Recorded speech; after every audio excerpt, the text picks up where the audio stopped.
सबसे पहले डॉक्टर साहब नमस्कार, स्वागत है आपका। डॉक्टर साहब, हार्ट फेलियर अचानक होने वाली चीज़ तो नहीं है, कुछ लक्षण शरीर में पहले ही दिखाता है। तो ये लक्षण क्या है जो लोगों को समझने चाहिए कि उनका हार्ट फेल हो सकता है? जी ये पहले तो इसके लक्षण की ही हम लोग बात कर लें, उसके बाद इसके कारण पे आएंगे, उल्टा आए तो ज़्यादा अच्छा है। हार्ट फेल्योर एक तरह से कहा जाए तो एक मिसनोमर है, टर्म ही गलत यूज़ होता है। जैसे हार्ट फेल्योर कॉमन भाषा में समझ में आता है कि हार्ट फेल कर गया, ऐसा होता नहीं है। ये एक स्पेक्ट्रम ऑफ डिजीज़ है जो कि शुरुआत से अंत तक सीवियरिटी, इसीलिए इसको अलग अलग स्टेज में रखा गया है ना। तो stage A B C D करके गया है, डी सबसे सीवियरेस्ट फॉर्म है। तो अगर हार्ट फेल्योर का जो लक्षण होता है, इसको हम लोग सबसे पहले देखें। ये अमूमन हमें चलने में सांस फूलेगा। हार्ट फेल्योर का जो अर्लीस्ट सिम्टम है, कुछ भी हम काम करें तो जल्दी थक जाएंगे, सांस फूलेगा। उसके बाद जो और भी पहले जो हम लोग कुछ ओबीज पेशेंट्स में देखा जाता है कि जब झुक के लैस सूज के बांधते हैं, तो जब भी झुकेंगे तो उनको लगेगा कि सांस हमारी तेज हो रही है, सांस फूलने लगता है। These are the earliest symptom of heart failure.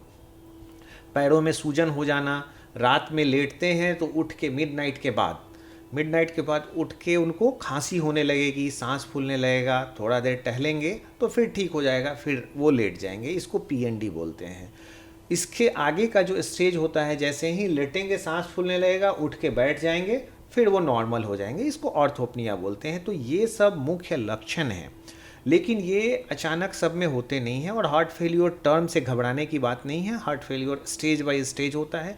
इसमें बहुत सारे रिस्क फैक्टर होते हैं, किनको किनको हार्ट फेल्योर हो सकते हैं ये जानना ज़रूरी है। सब किसी को नहीं हो सकता। अगर पहले से आपको रोमैटिक हार्ट डिजीज़ है तो सिम्टम्स आ सकते हैं। अगर ब्लड प्रेशर है, ओबेसिटी है, डायबिटीज़ है, किडनी की समस्या है, डिस्लिपिडीमिया है, या फिर कभी हार्ट अटैक हुआ है, इन लोगों में हार्ट फेल्योर होने के ज़्यादा संभावना होते हैं। जी डॉक्टर साहब, अब ये जानना चाहूँगी कि अगर किसी व्यक्ति ने ये लक्षण जो है अपने आप में देख लिए, वो डॉक्टर के पास चले भी गए अपनी समस्या लेकर, इलाज क्या दिया जाता है, प्रिवेंटिव मेजर्स वगैरह क्या कुछ होते हैं? इसमें सबसे अहम चीज़ है कि जो जो रिस्क फैक्टर्स हैं उनको कर्टेल करना सबसे इम्पॉर्टेंट है।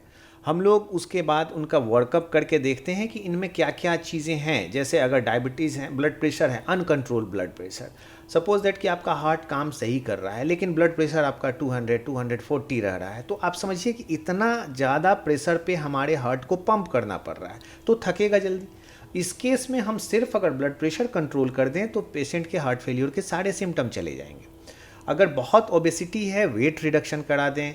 डायबिटीज़ अनकंट्रोल्ड है, डायबिटीज़ कंट्रोल कर दें तो और ये सबसे ठीक हो जाती है। ऐसे पेशेंट्स को हम लोग एडवाइस करते हैं कि आप पानी ज़्यादा ना पिएं, नमक की मात्रा कम से कम यूज़ करें, कम करें, 4 ग्राम या उससे भी कम यूज़ करें। तो इस तरह से उनको लाभ मिलता है। बहुत सारी दवाइयाँ हैं, डायरेटिक्स है, और उसके लिए डिजीज़ मॉडिफाइंग ड्रग्स, आजकल बहुत अच्छी अच्छी ड्रग्स आ गई हैं, SGLT2 इनहिबिटर, अर्नी, जिसको देते हैं तो काफ़ी लाभ होता है।